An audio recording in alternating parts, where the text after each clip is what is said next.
Hi everyone, welcome to week 6. Today we're going to be going over 20 years of sport between 1870 and 1890, in which we're really kind of exploring more of these new identities and expanding modes of sport during the Gilded Age. And so this week we're actually covering two different chapters, so chapter 5, and then Edson chapter 29, really kind of highlighting the modern day ramifications of male sporting culture, which we're going to explore a lot this lecture. Some things for us to kind of wrap our brains around in terms of general timeline occurrences of these 20 years. This was a time of a lot of different influences to the exposures of sport, in the sense that we're going to be talking about a lot of different ethnic groups and how they go about sport. So this was a time of increased immigration. This was also the time of increased acceptance of women being involved in the sporting space. We're also going to talk and acknowledge that there are technological advances that made sports a lot easier to access in different modalities, and then just other things happened really kind of to inform our sports timeline, in which we see a lot more sports period being kind of socially acceptable within the American sporting space, but also seeing a lot more professional organizations kind of establishing itself long term, things that are even still recognizable today. So we're going to actually see the very first intercollegiate scholastic regulatory body. So like nowadays we have the NCAA. We're going to see how the very first organizational body of collegiate sports really kind of established itself and why. We're also going to see professional baseball, professional football come about, as well as other kind of more professional, as well as amateur opportunities for sport. And so I want us first to really kind of acknowledge that the Gilded Age was a very unique period of American history, kind of marked by a lot of different things. We have the transformation of the economy, technology evolutions, government changes, as well as social customs being challenged. And a lot of this is really kind of in the form of many of different things, in which we have a lot of gross materialism. This was a time of rampant capitalist kind of running amok, in which that caused a huge swollen upper class capitalists, as you can kind of see in this picture here, that not only did a lot of wealthy people kind of create a very concentrated amount of wealth and power within their own socioeconomic space, but they also had blatant political corruption, in which a lot of those capitalists, upper class capitalists, actually bullied politicians to enact certain policies that would benefit them even more. And so there was a huge wealth gap between laborers and exploiters. This is a time, again, after the Civil War, so enslaved people were no longer the main force of a lot of labor initiatives, especially in southern states, that we had to kind of shift into, again, labor forces, kind of a reformed of indentured servitude in that sense. But definitely the masses were very much farther away by wealth and different power points from the exploiters, which are the upper class wealthy capitalists. And so basically we see that this gave a rise to a lot of people being very critical of these systems. There were a lot of important novels of social and political criticisms, and with that kind of came this transformation that forged a very unique modern national industrial society out of what had just originally, as we talked about last week, were kind of from more rural regional communities into this, again, more unified, unfortunate disparaged community. And we see that in sport in many different ways. And so I want to kind of first get into what the Gilded Age was, and really how that kind of speared us into different kind of subsects of sport. But I like talking about it in this group, or in this quote first, that in all groups, however, regardless of class, race, ethnicity, gender, or religious affiliation, sporting practices move from pre-modern to modern status, characterized by greater organization, rationalization, quantification, commercialization, and professionalism. So again, all of those characteristics and elements we talked about last week were further becoming solidified in this new space. And so I wanted to first kind of go into talking about this quote that yes, sport is becoming more modernized, it's more rationalized, more professional, but I also want to key in too that there are still impacting factors of class, race, ethnicity, gender, and religious affiliation that still prevented certain groups from having equal access to sport, even though it was very much shifting towards this modern sporting space. So in terms of class was extremely stratified. Like we talked about before with the Gilded Age, there was a strict division between different socioeconomic classes, but sport could blur those lines. We see that in a capitalist free market, especially kind of validated by the Gilded Age, it caused a massive gap in wealth. That unfortunately a lot of stakeholders, a lot of capitalists kind of justified, rationalized it as social Darwinism, this idea that, again, survival of the fittest kind of transcends into more of a socioeconomic space, that if you are wealthy, that you're deserving to be wealthy, and if you're poor, you deserve to be poor, and that's just kind of how things are. And so a lot of people kind of rationalize this wealth gap as, well, that's just the way it is, and unfortunately, like, I am the one that's reaping the benefits of this system, right? And so sport was a way to kind of challenge that idea that, even though you were born in a certain socioeconomic group, particularly a lower class socioeconomic group, sport could be a way to change your socioeconomic standing to middle or even upper class. And so people didn't really like that sport could do that for a lot of those underprivileged groups. In terms of sports for the elites, again, we're going to cover horse racing and breeding, yacht racing, polo, track, fox hunting, bowling, archery, tennis, and kind of really acknowledging too that athletic clubs are kind of reaffirming this elitist lifestyle with sport. But again, this is a space too where sport is starting to have this trickle-down effect, in which we do see a lot more opportunity for middle class and working lower class individuals to have an opportunity to utilize sport as a medium to change socioeconomic standing. In terms of race, this was a time of fighting for racial equality, right? The Civil War had just ended, but white supremacy actually increased in this era. Rutherford B. Hayes undid a lot of work as the president. Undid a lot of work from freed Black people by vowing to restore the South to a white-dominated state via Jim Crow laws. And so there was this sweet spot, which we're going to talk about a little bit in terms of sport after the Civil War, but before Jim Crow, that allowed a lot of tolerance for folks of color, particularly in a socioeconomic space, to be accepted. Unfortunately, that has shifted. There was kind of a lot of, again, undoing of that work by Rutherford B. Hayes, a white supremacist, wanting to kind of want America to be white and exploitative on folks of color. And so during Jim Crow era, denied folks of color the right denied them the right to vote, to hold jobs, get an education, as well as other opportunities, sports being some of those opportunities. And those who attempted to defy these Jim Crow era laws often faced arrest, fines, jail sentences, violence, and even death. And so we're going to talk about ways in which, again,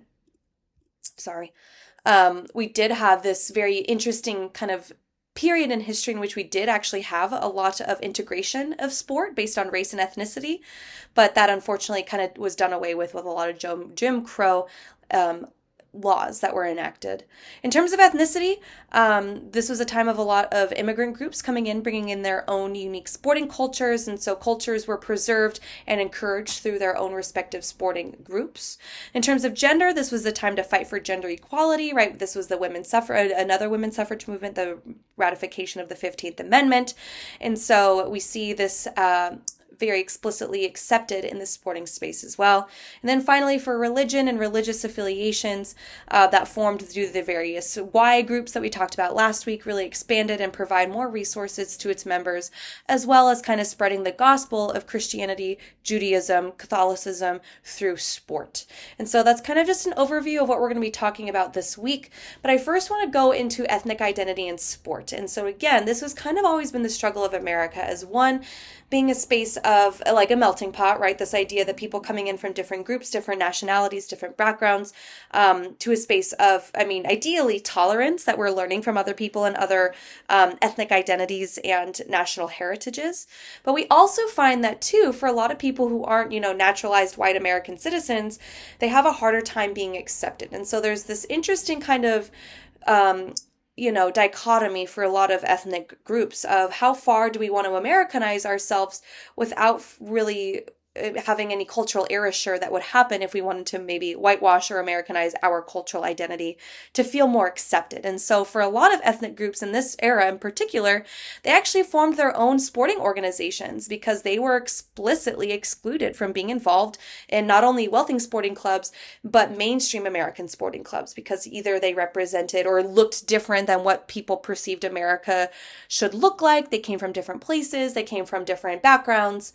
And so for a lot lot of groups in this time, they didn't really have a choice, in which they did not have mainstream wide acceptance, mainstream wide American acceptance. So they had to form their own sporting communities within their own ethnic groups. And so for Czechs, Czechoslovakians, which are now Czech republics, but at the time, they kind of had to create their own unique sporting culture to fight the various groups that they were having issues with in Europe. And so for Czechs coming and immigrating to the United States, they created clubs, sporting clubs based on German Turner societies that emphasized patriotism, again, Czech patriotism, gymnastics to develop sound bodies, and they did so because they wanted to resist the Austrian Habsburg Empire. So this was still the time of a lot of European political tensions coming into the United States, and we see that kind of tension play out in sporting cultures. For Poles, actually before I get to the Poles, there's also another really interesting subsection of Czechs as well, in which it's not just national and ethnic identity, but it's also religious identity as well, in which Czechs actually had a lot of religious splintering coming to the United States. In the United States, they had splitting factions based on religious differences. You either had Catholic Czechs or you had atheist Czechs. And so that was one of the ways and kind of one of the motivating factors to leave Czechoslovakia, was to have a lot more religious freedoms for folks who weren't Catholic. And so they still maintained cultural independence from people within their communities, within, against Austrians and other folks of tension in Europe, but they still wanted to embrace the American right of having religious freedom in the sporting and more cultural sense. Then we get into Poles, so people from Poland, Polish people, they created what we call falcon clubs. So falcon, like the bird, right? The bird of prey that I'm sure a lot of us know about.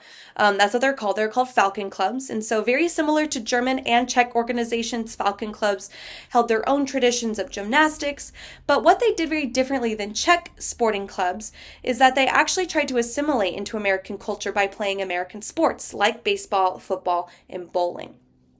African Americans, although at this time are now considered free men, most African Americans were segregated, ostracized, vilified, both in sports and out. And so there were two notable sports, as I talked about, again, in that sweet spot after the Civil War, but before Jim Crow era, in which they were actually desegregated. And so the two sports in particular, the first I'm going to talk about, are baseball. Baseball initially was desegregated. Unfortunately, with their rollbacks on Black rights, they went through several years of continually restricting Black athletes from playing. But the very first professional Black baseball player is not Jackie Robinson. It is Moses Fleetwood Walker, who is the catcher for the Toledo Baseball Club. He's pictured here just as kind of a showcase to you that a lot of our culture in the sporting space was unfortunately done away with. Again, historical erasure of the dominant power, which are whites. And so although there was a time of professionalism for Black athletes, not a lot of people know about that. We also have the sport of boxing that was still very much an interracial space, but not for the same reasons as baseball. So for baseball, it was kind of a space, and again, Moses was one of the very few folks of color who were allowed in the professional sporting space in baseball. But he did so because he was talented. On the other side, for boxing, yes, these athletes were talented and they were accepted in an interracial sporting space, but not necessarily to applaud them for their athleticism, but for a lot of white stakeholders and white fans wanting to see Black athletes humiliated. And so for boxing in particular, they allowed for interracial contests because they wanted to see their white boxers defeat Black boxers.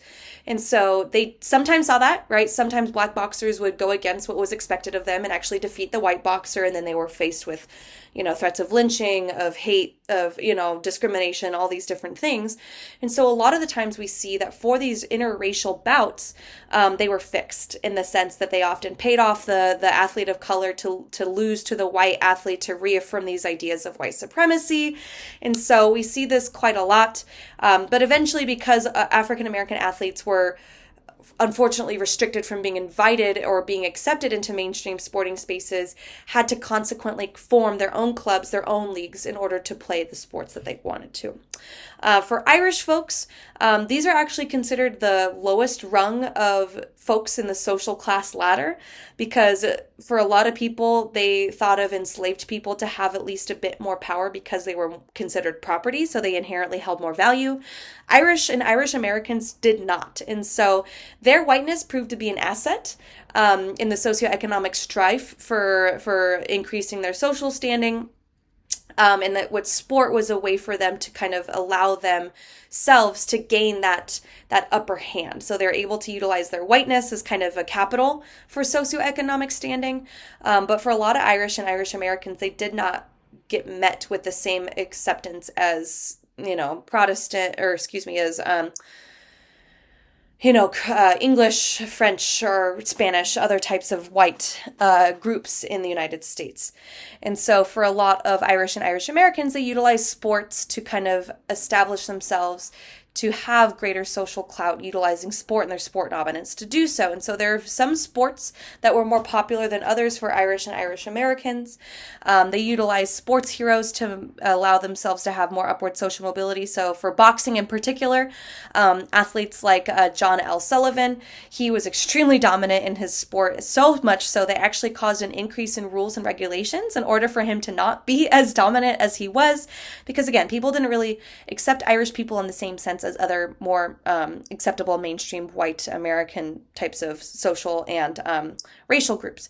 And so boxing was one of the sports that was very popular in this space, as well as baseball. So Mike King Kelly was very dominant in professional baseball. He showcased his perseverance as kind of this working class individual, kind of representing idealisms of masculinity, bachelor culture in baseball, and he very much prioritized winning over everything else, that he was actually caught cheating. And so that was a way to kind of establish this performance sport culture of winning versus everything else. Winning is more important than moral development. And so these are things that maybe we can see today, but really kind of started to establish itself as very normalized sporting culture, particularly within these groups. And so again, ethnic identity in sport, kind of one of those interesting juxtapositions of how much of our native sporting culture do we relinquish to be accepted to mainstream American sporting culture versus, okay, we are going to either not be accepted into mainstream sporting culture, or they chose de facto segregation, basically through choice of not wanting to assimilate. And so we see kind of the pendulum back and forth quite a lot, and different groups approach this in different ways. And so that's kind of getting into our ethnic identity in sport, but now getting into our growth and expansion of intercollegiate sporting culture with the creation of the Intercollegiate Association for Amateur Athletes of America. That's a mouthful. So you can really think of this as the IC4A, which was the prelude for the NCAA as we know it today. And so this was the, again, establishing oversight body, regulatory body of intercollegiate sports, particularly focusing on these four sports. So rowing still is considered the most popular intercollegiate sport of the time. The 1870s, actually represented the heyday of intercollegiate rowing competitions, in which athletes that were in this sport were the best of the best. They followed very strict training regimens to be competitive against other universities. They started to pay attention to diet. They started to pay attention to different types of training regimens. And so again, things that are pretty normal today really kind of started during this era. And again, the heyday of intercollegiate rowing was during this time. We also have track and field, baseball, and football. All of these sports actually sidelighted for rowing, in the sense that rowing was often held as kind of like the main sport for the day. Like, let's say, hey, if you want to come to Harvard, we're going to have rowing competitions. And then like on the side, you can watch a baseball game. So it was one of these instances where rowing, again, was the sport in college sports. So much so that track and field, baseball, football were kind of just included as the auxiliary sport, like the thing to watch while there was a break in between the regattas. And so track and field in particular, initially was kind of belonging to the New York Athletic Club, which again, track and field came from Caledonian Games, the Highland Games from Scottish immigrants. We kind of took it, created it into something that was more Americanized into track and field. And so initially the New York Athletic Club was kind of the first and only way for people to be involved in track and field competitions. Eventually, the IC4A assumed authority over the sport, but they still held competitions and allowed the sport to be very popular. But again, not as popular as rowing. Same thing with baseball. It was a sidelight for rowing. It grew after the Civil War, right? We talked about some of the reasons why. And some of those efforts were devoted for recruiting best players, included part-time students, faculty, and even professional players came to play for college baseball teams. They had a lot of loose rules. There wasn't a lot of oversight until the NC4A, or the IC4A, very close to the NCAA. But until they saw and enacted oversight, there were not a lot of regulations and rules over intercollegiate baseball. And so people were kind of allowed to do whatever they wanted to, recruit, poach players, just so that they can have the best baseball team in their university. Then we have football. So football grew substantially during this era.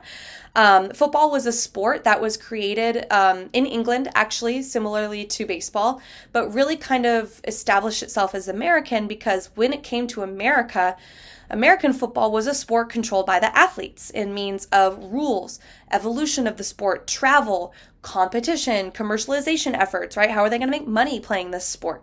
As well as the uniforms, umpires, and even role specializations were things that were derived from American football athletes. And so initially it was adopted from soccer, slowly adopted rugby-like rules, new rules that were, again, very Americanized, like yardages, downs, and made it into a very independent sport that was very reflective of these American nationalistic ideals of it being very dominant, very violent, that were very different than maybe other sports like rugby, like soccer. And so it created, it was a space to kind of allow men to test their manliness. And so we're going to talk about this very interesting male sporting culture during this time.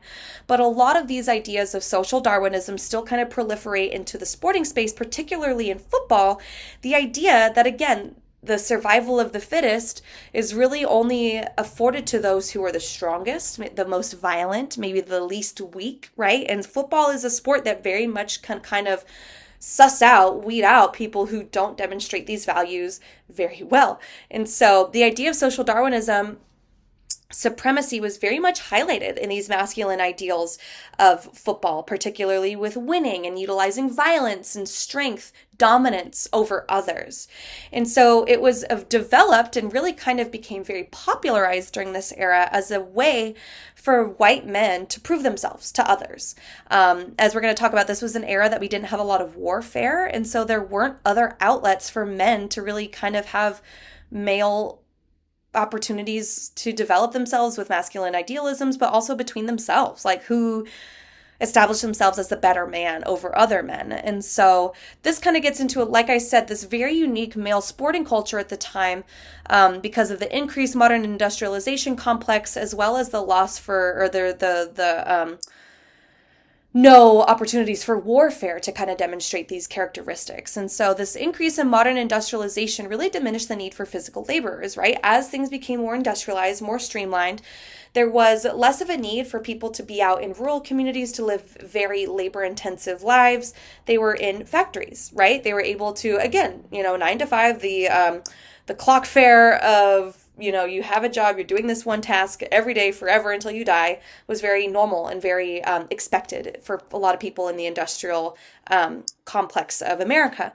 And so it forced a lot of independent laborers to really relinquish this autonomy for the control of the clock, right? You are a cog in the machine of a larger system of the industrial complex. And so people who initially had power and autonomy and time and very physically demanding jobs felt this kind of loss of self-esteem and identity. And a lot of men who lost this identity wanted to restore it, right, through various means.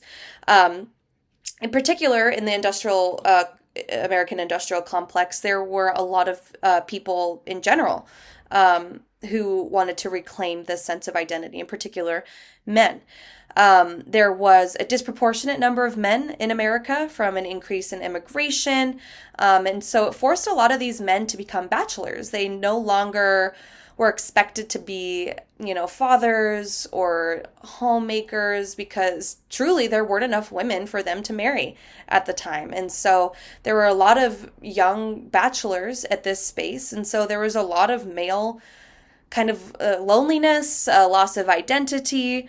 And so, for a lot of these men, they wanted to, again, restore their lost self esteem and identity as a man with other men. And there were a lot of men that were available to accomplish this goal. And so, men at this era really threw themselves at the idea of sport, competition, really just to get a taste of manliness again. These idealisms of masculinity, that sport really was one of the only ways that we had established that provide these opportunities of developing masculine traits. And so because of this, again, very male centric space, we saw an increase in pro-social congregation for men. The idea that men congregated to billiard parlors, theaters, brothels, urban saloons in order to tell stories, brag, drink, smoke cigars, gamble, play sports, watch sports, and really seek these kind of pleasurable pursuits of sex, drugs, and sports. We also see an increase, obviously because of this pro-social congregation, of an increase in participation in tavern type sports, right? So this idea of tavern culture, fraternity culture still continues in this era by playing sports like boxing, billiards, animal blood sports, pedestrian races, swimming, rowing, and eventually baseball were all preferred sports by these male groups. And some of these sports actually included women, and kind of in the similar vein of allowing black athletes to box against white athletes. We saw a very similar reason to allow women to play against men, in particular for boxing and for swimming competitions, because they wanted to reaffirm these masculine idealisms. And so what's a better way to encourage masculine ideals of a male group than to try to beat the opposite, which is the female group, the feminine group.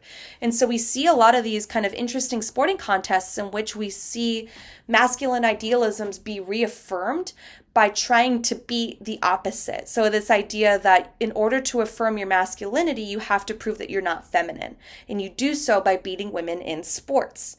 And so with all of these things in mind, we see an increase in professional gambling as well, in the sense that, again, we're going to get into the difference between professionalism and amateurism, but essentially professionalism is getting paid to play sports. And so for gambling, it's getting paid to oversee gambling, to be a bookie, to be a hustler. And so all of these things kind of came about during this era because there was such a huge gravitation towards being involved in the male sporting complex. And so all of this to say, I wanted to include our chapter from our Edson book to really kind of showcase the modern day ramifications of this very pro-social male sporting space, the sanctity of Sunday football, why men love sports. And so as we reflect on this, again, this isn't a new tale, right? We're talking about the 1800s when we see these things happening for men, but I want us to consider what came first. The chicken, meaning masculinity, or the egg, which is sports. What came first as a way to reaffirm the other? Did sport come along first to reaffirm masculinity? Or did ideas about masculinity just get reaffirmed by what we perceive to be important in sports? And so I really like this chapter because I think it highlights a lot of things that maybe we kind of acknowledge with sport, but put it into a way that's more academic, but also more tangible in ways that maybe if we don't kind of identify with the male sporting space, we still are able to kind of see how it became the powerhouse that it is today. Because sport is a very unique place in which, again, historically, boys can express themselves and bond with other boys, right? We see this in the male sporting culture in the 1870s, kind of, again, becoming what it is today, that this is one of the only spaces that sport is one of the only spaces where boys and men can be with other boys and men and express themselves and be vulnerable. And in that turn as well, sport also shapes boys into a particular kind of man that values perceived characteristics of masculinity through sport. Things like strength, stamina, toughness, sacrifice, dominance, violence, abuse. But a lot of these people still crave connection, communication, personal expression, which are perceivably more feminine traits.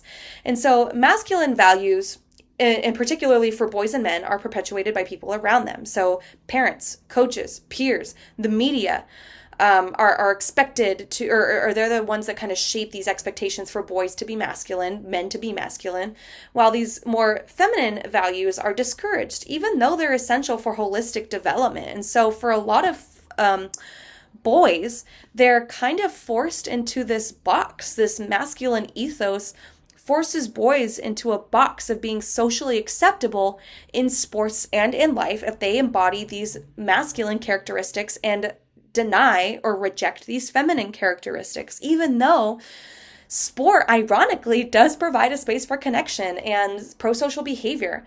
And so as we reflect on this, it's important for us to kind of consider that because it is so normal for boys to be expected to be non-emotional, non-communicative, to be a suffering in silence, this idea of self-sacrifice, all of these things are taught within the sporting space, even though it can be a space to encourage communication, to encourage camaraderie for holistic development.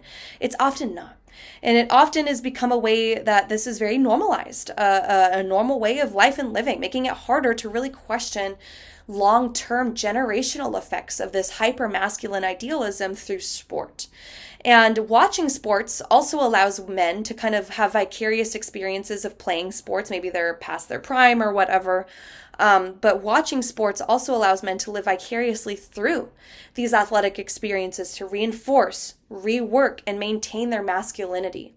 And when we don't have opportunities to watch sports, it's extremely challenging for these men to feel secure in their identities, because sport, again, of all mediums, is one of the only ways that we encourage boys to develop themselves.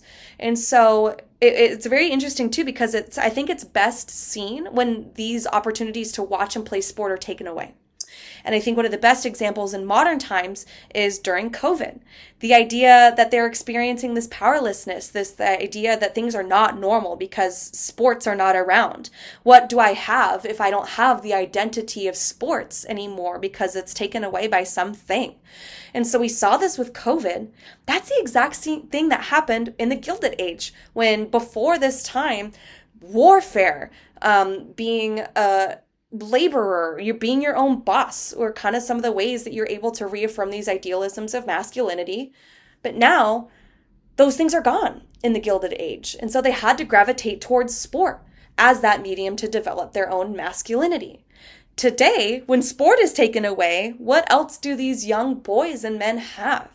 And so I really think that this is a good space for us to really acknowledge that this influence is almost subconscious. It actually very much is subconscious. This influence of sport and inherent obsession with masculinity holds substantial power over men's self-concept of self. And they might not be able to articulate it in the same ways because it is so normalized. It is so acceptable as well for them to just ignore the holistic development for the sake of masculine idealism. The idea that if you're a man, that you're expected to be masculine, you're expected to reject femininity.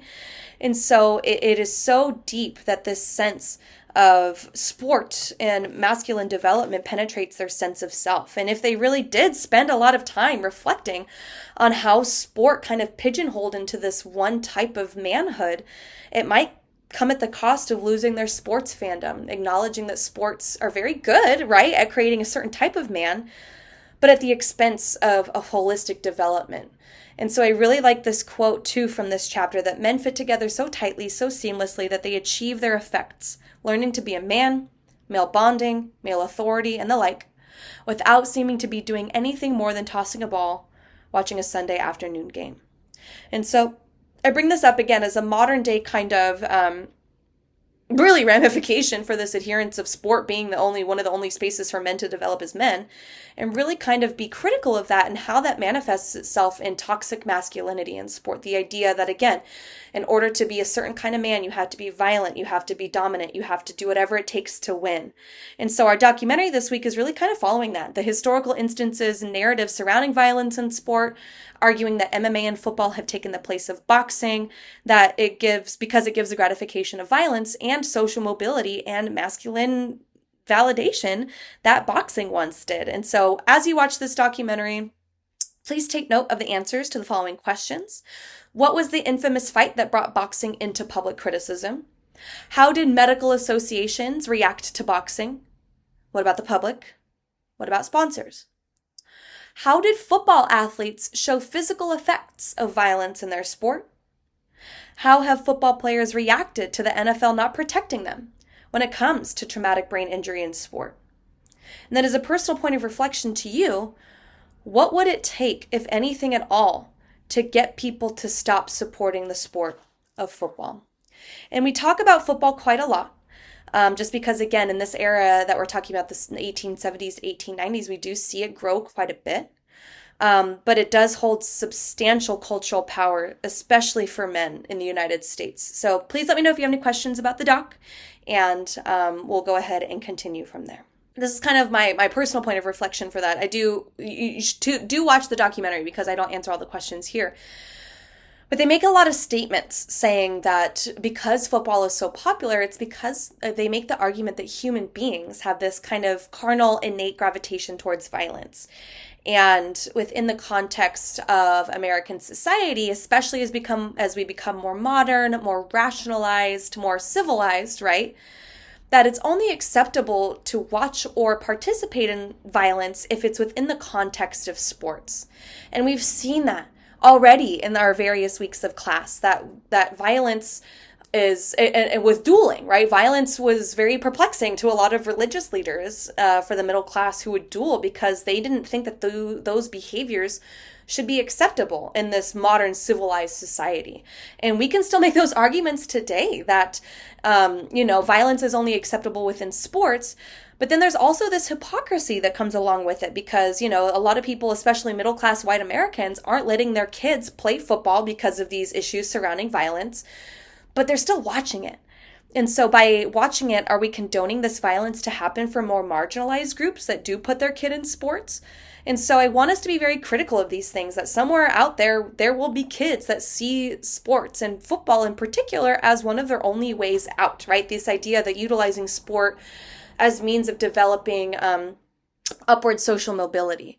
And so all in all, to say that these issues surrounding safety of these athletes doesn't necessarily seem to be enough for people, spectators, to really care about athlete well-being, but instead focusing on the entertainment value for themselves. So again, please watch this documentary. It's very impactful. But now let's shift into talking about the business of baseball, right? We're seeing the expansion of varying different points of sport opportunities in terms of ethnic representation in sport, in terms of gender, we'll get into in a second, but it's also a space where we're expanding our perceptions of sport, in which we're able to actually see and accept ways for people to make money playing in regulating sports. So the business of baseball in particular, again, baseball is the oldest, kind of more professional regulated sport in the United States.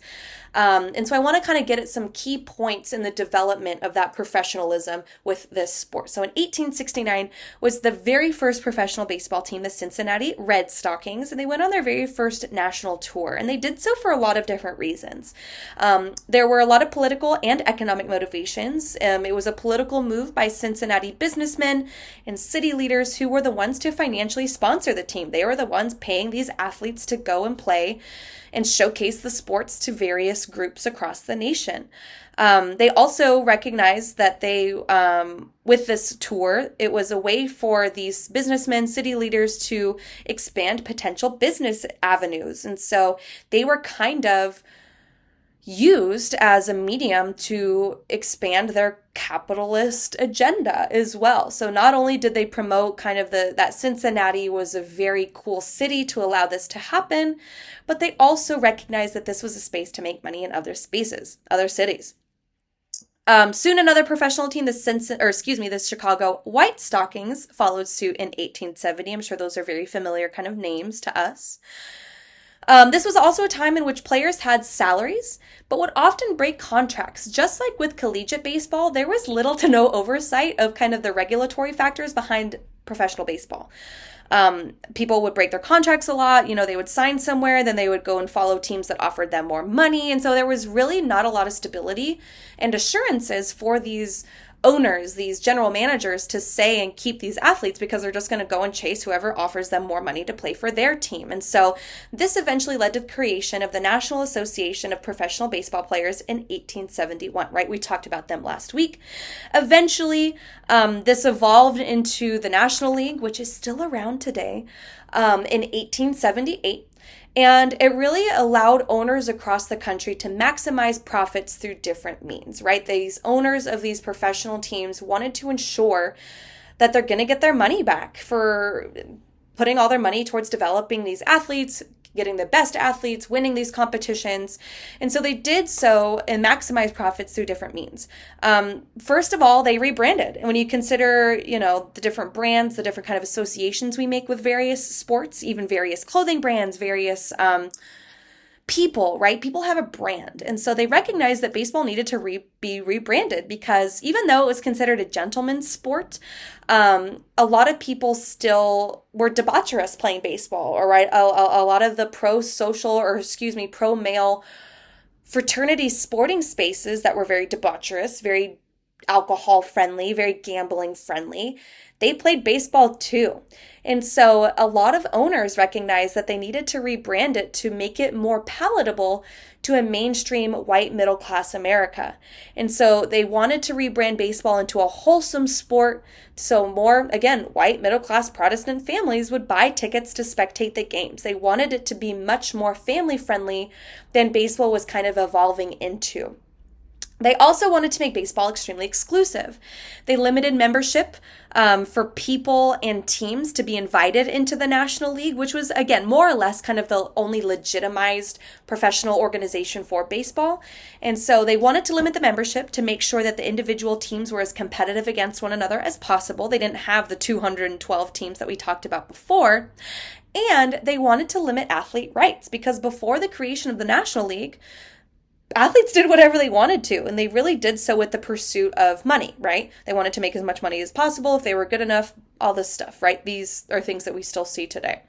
And so what they did is they limited athlete rights. They included a reserve clause that basically banned players from breaking contracts to play for another team. They would also punish teams that attempted to poach players and entice them to break their contracts. And so this is something that we still have in professional sports today. Reserve clauses. Yes, athletes can ask for trades, they can hold out, but that comes at the risk of not getting paid or frankly not getting signed to another team. And so the business of baseball was growing into something that is very recognizable today. And so all of these changes in the National League, as I'm sure you could imagine, caused a lot of players to be pretty pissed off at these changes, right? They had all the power and now they have nothing if they want to be a professional athlete. And so they started to revolt, and it actually caused another league to pop up that were by the athletes and for the athletes. There were a lot of athlete sponsored leagues that kind of popped up during this era. In 1881, you had the American Association. 1885, the Brotherhood of Professional Baseball Players. 1890, you had the Brotherhood League, or called the Players League.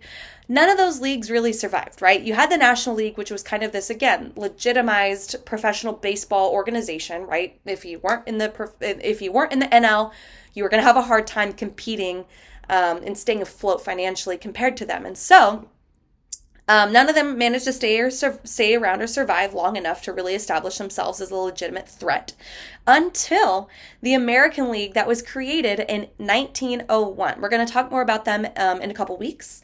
But both the National League that was established in 1876 and the American League, which is established in 1901, are still around today. They both have lasted over a century of being the regulatory bodies for professional baseball. And for all intents and purposes, you can consider them to be under the umbrella for the Major League Baseball, the MLB. But that actually didn't happen for a really long time. And so I don't want to spoil anything just yet. So just do acknowledge that these two groups did exist for a long time. And they're still around today, and they have different PowerPoints, different struggles, which we'll get into in the following weeks. Because professionalism in sports was so extremely common, we start to see a lot more of people really taking advantage of this capitalist kind of agenda of sport. And so there were a lot of notable sport entrepreneurs during this time that I want you to kind of take note of the sport that they focused on and really the main things that they changed in those sports. So Henry Chadwick, he was really focused on baseball. He was actually a sports writer who promoted baseball through publications, and he actually created new rules and statistics. So he's actually the person who's credited at box scores. So box scores initially started with baseball, but we see it in football, we see it in basketball. Basically just a way for people to look at sporting statistics in a way that is very clean, very transparent.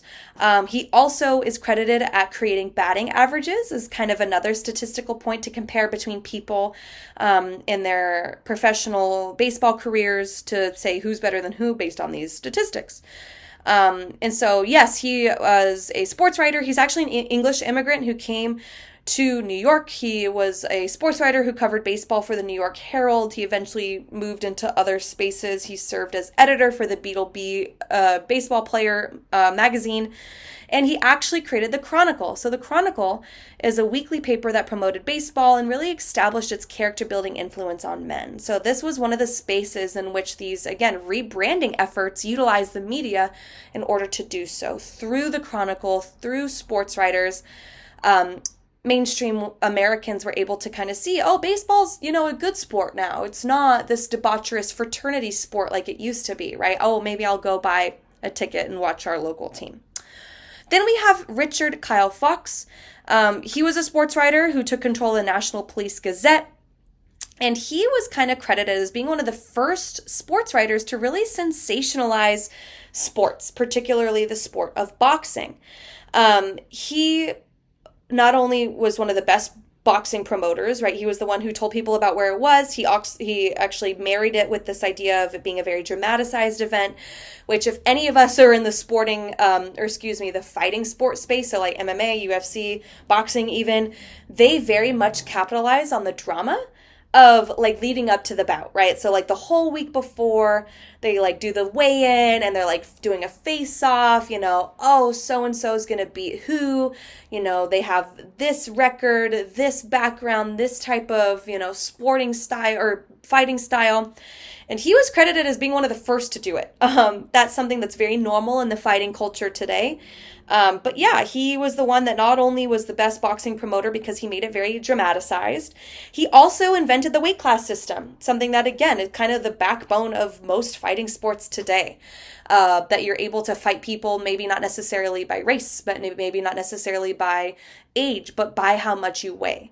And so that kind of set the precedent for a lot of other sports like wrestling, again, fighting sports being a great example. He was also credited as creating the belt award system. So in addition, or in contrast to getting a trophy, getting a pennant, boxing, you get a belt. And so that is something that he created kind of to make it a unique sporting culture. So again, he's a sports writer who kind of offered salacious materials outside of the sport itself. So kind of talking about boxing along with scandals, along with crime, along with sex and other sensationalized news. And so I like talking about him a lot because I think that this kind of sets the precedent of sports being a very dramatic avenue or dramatic medium for people, that even if you're not sports fans, you probably know about the scandals that happen in sports because it is so heavily prioritized and dramatized. And we have to thank really Richard Kyle Fox for being one of the first to do it. Then we have Albert Pope. He was a businessman who actually mass-produced bicycles. And so because he was, again, a capitalist, he wanted to make a lot of money by producing these bicycles. It was a sport that was becoming a lot more accessible for people. He established bicycle clubs. He also did a lot of political maneuvers in which to make our cities and public roadways safer for bicyclists. And so through politics, he was able to have a lot of behind the door deals in which he was able to ensure better riding conditions like new pavement, more roads for bicyclists. He also gained a lot of political clout through law. So this is the League of American Wheelmen through the Better Roads movement, basically increasing not only the amount of people who were able to ride bikes, right? So he was able to sell more bikes because people could actually ride more bikes. And that increased urban tourism. So it made bicycling a very accessible and relatively cheap way to travel through cities. And so that's kind of his big thing, is that he was mass produced these bicycles, and he made things better for people to ride bicycles politically so that he can make more money. And it's kind of this like cycle, right? And so you can kind of make that association today of various capitalists, very powerful businessmen, also having very strong political careers and having connections with people in politics to make it better for them to do their job as businessmen. And so Albert Pope kind of set the precedent for a lot of other capitalists to do the exact same thing that they're doing today. We also have Albert G. Spalding, who he was very much more focused in baseball, but he, because he was a baseball player, but he actually was able to kind of expand his empire to not just baseball, but pretty much every other sport that you can think of. And so I'm sure a lot of us are very familiar with Spalding brand equipment. That is who this is, Albert Spalding. And so you can see that this is a really old picture in 1890 of Spalding official baseball guides. And so not only was he a baseball player, he was turned pitcher. He eventually became the National League Commissioner for baseball.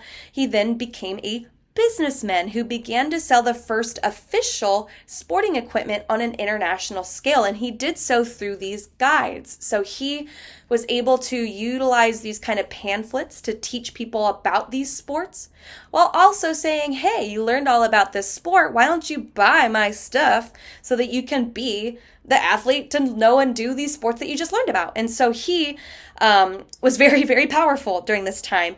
In 1976, he and his brother established the Spalding Brothers brand, the sporting goods firm. He was able to market and manufacture sporting goods by pretty much monopolizing the entire industry. Like, it was pretty much just him and his brother making sporting good equipment on a mass scale. So from sports like baseball, golf, tennis, football, basketball, and other general exercise equipment and uniforms, he created what we can kind of think of now as Spalding teams. These were kind of the very first kind of official, and again, I'm just going to kind of go into it. So he created Spalding teams, which were kind of the very first like official brands that we can kind of think of today. Like, you know how you can consider Nike to be the official brand of like the NFL, MLB? That's what he did. So he created Spalding teams where he was only allowing these athletes to use and wear Spalding official clothing. And that made that sport, that team, legitimized. And so he went on, to endorse products. He went on worldwide tours with these Spalding teams to not only promote American sports, he also promoted American lifestyles, but then he would also sell these products. And so there was, again, a lot of capitalist tendencies or capitalist rationale to go and do these worldwide tours because it was a way for him to make money on an international scale. He became so powerful that he actually tried to have baseball be rewritten in history books to say that it was invented in the United States. It was invented in England, as we've talked about last week, but he became so politically powerful that he believed that he can change history. He wanted to reaffirm that baseball, which was, again, his bread and butter, was the American sport. Obviously, that didn't happen, but I think it just showcases, too, how much power was really indebted to a lot of these businessmen at the time, and you can make the criticisms that is still considered to be very normal today. Then finally, we have George Pullman. So he was a builder of railroad sleeper cars. So, those big kind of, 20-foot long things that you would find on rails, that is what the train's goods were put in them. That is the sleeper car. He made those. He made the structures. But he was also a pioneer in the industrial recreation complex, something that we're going to come back to quite a bit in the future. He was kind of one of the first people to do it. And so to kind of give you some context of what industrial recreation programs were, this was a time of always struggle and strife between sport being a space for debaucherous activity and sport being a space for moral development. And so George Pullman, built his railroad sleeper car factory just far enough away from the city so that the workers would actually have to live in the town that the factory was in. And he did this because he recognized that if he put his factory close to cities. His workers would go to saloons. They would go and sleep with prostitutes. They would get venereal diseases. They would be alcoholics. They would be not good workers, right? They would be off doing other things. And so George Pullman, again, built his factory just far enough away so that the people who worked in the factory had to live in the town that the factory was in. And in that town, he forbid any nefarious activity from happening. There were no brothels, there were no bars. And so people were pretty itchy to just do stuff, right? And so he offered them the alternative to be involved in sports. And so when you consider, if you don't have other avenues of leisure, if you don't have other opportunities to let loose, you're gonna throw yourself into sports. And so he offered magnificent sporting facilities. I mean, state of the art for the time, that allowed these workers and their families to engage in a plethora of sports. So much so that he actually created what's called the Pullman Athletic Association, just basically this overseeing organization to offer sports to the people who worked for him. And so these sporting competitions were so good because, again, if you had nothing else to do, you're going to become a really good athlete. And so these sporting competitions were so good that it drew people in from these cities to actually watch these workers play these sports. So much so that a lot of modern day professional sports teams initially were recreational sport organizations, not necessarily George's, but the Green Bay Packers, the Chicago Bears, are just some, football teams that I can name off the top of my head that initially were these industrial recreation program athletes that were factory workers that were so good at being athletes that they became professional athletes. So it's, again, a really interesting way for us to kind of reflect on our history, where teams came from and why. Then we get into our conversation of women being allowed in sport, kind of now in different spaces for the first time. And so there are different access opportunities depending on socioeconomic. So for working class women, they could actually become professional athletes, right? We talked about certain women being allowed in the sporting fraternity space, particularly, again, for working class men being against working class women. So it makes sense that their working class women had greater opportunities in the sports space, and particularly traditionally male sporting spaces. So we had working class women become professional athletes in rowing, workboat, foot races, cycling, boxing. Although, it was more or less demonized. It wasn't very popular for women to be boxers, but it was an option.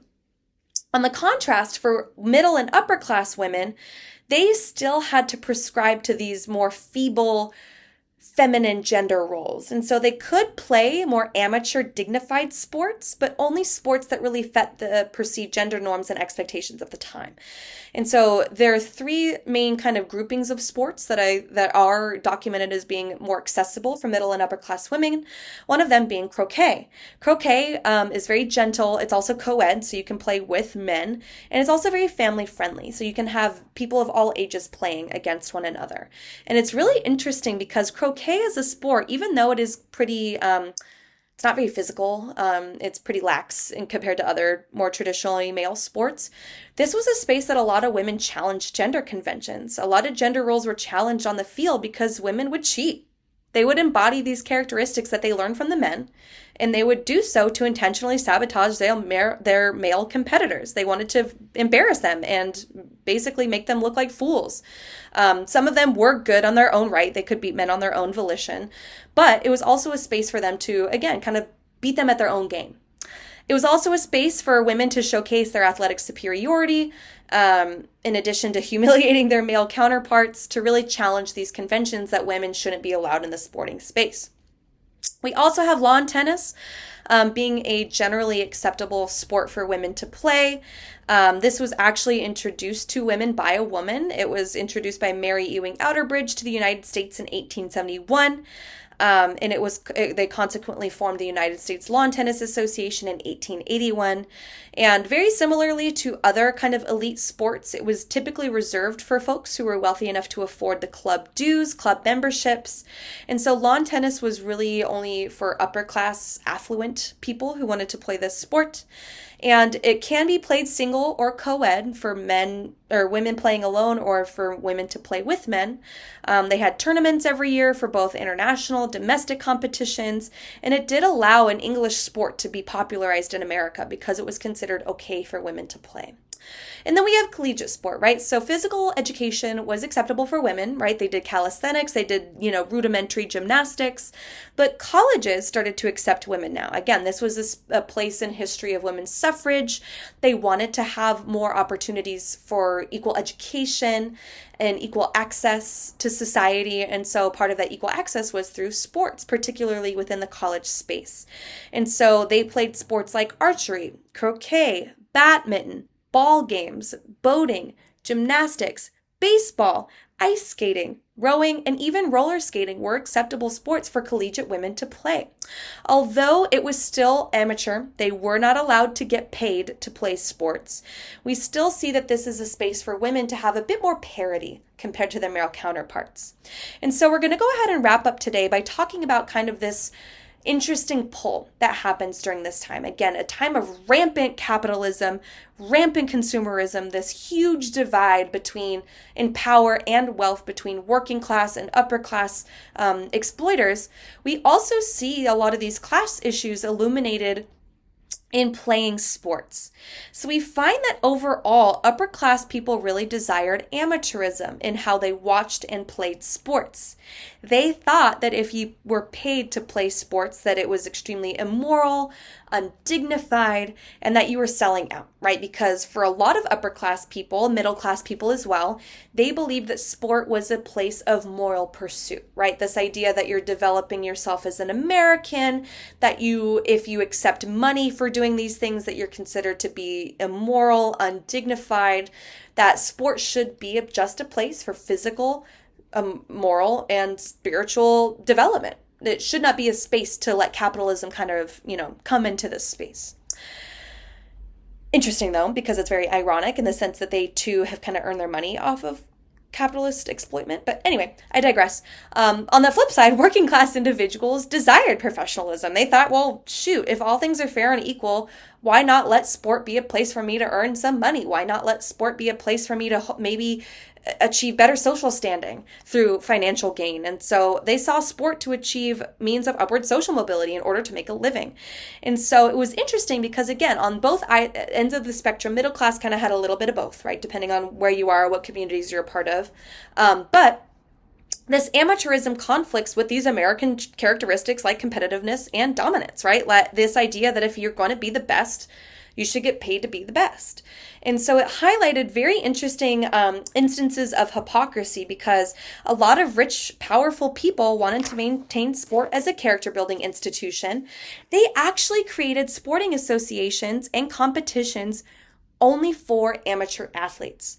And this is going to take the form of the Olympics in the next chapter when it comes about in 1898.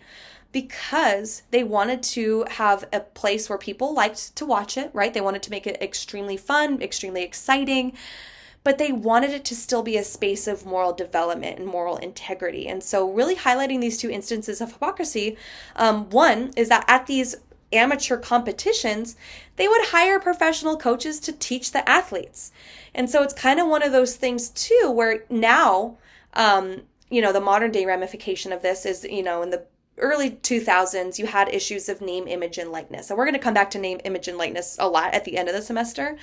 But basically this idea that these amateur competitions, which collegiate competitions were amateur, the Olympics were amateur competitions at first.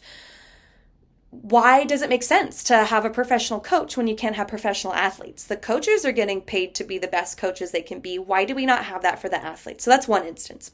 The other instance, which is even more damning to the initiatives by the upper class, was that they would actually hire professional athletes to say that they're amateurs. So they would pay them under the table, basically denouncing their professional title, that they're now amateurs, but they're still paying them to do these things. And so all of this to say, there's going to be a continuous debate over sporting values and American amateurism and professionalism that has even remained today. So like I said, with the NIL deals, that's going to be something that we come back to as kind of a space to combat these amateurism requirements. We're also going to visit the 1984 Los Angeles Olympics to kind of highlight how that has changed in the Olympic space. But as it stands now, there is this very interesting classist divide between amateurism and professionalism and how people, they thought, got how they ought to go about playing and watching sports. And so let's go ahead and wrap up with our week 6 review of the Gilded Age. Again, making sure that we're taking note of these elements of modern sports, of organization, rationalization, quantification, commercialization, professionalism. In this era, particularly focusing on commercialization and professionalism. Making sure that we are aware of how certain groups were excluded from most elite sporting clubs, so they had to make their own. So understanding the features of each of these groups' sporting access and the activities that they did. So talked about Czechs, Poles, African Americans, Irish, as well as women. So we talked again about the difference between upper, middle, and working class opportunities for women to be involved in sports, amateurism, and professionalism as well. It's also important for us to know the intercollegiate sports, the main 4 intercollegiate sports, their significances, and societal expectations. It's also important for us to understand the creation of professional baseball, the reasons behind its formation and destruction of these various professional baseball associations. Do take note of the sport entrepreneurs that we just covered, as well as their influences on their respective sports. So Henry Chadwick, Richard Kyle Fox, Albert Pope, Albert G. Spalding, as well as George Pullman. And then understanding the difference between amateurism and professionalism and how that relates into one's access based on class, morality, as well as other social values. And then finally reviewing the answers for blood and sport and really kind of how that ties into this male sporting culture in modern day as well as historically. So please let me know if you have any questions about week 6.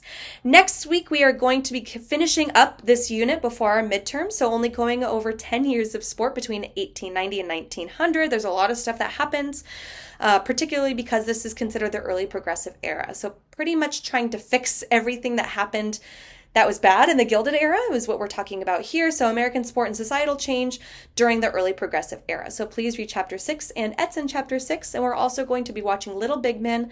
This is a 30 for 30 on ESPN. So if you do not have ESPN Plus, please plan to come to office hours. I can play it for you at any point. But if you have any questions about that, please let me know and I will see you next week. Bye.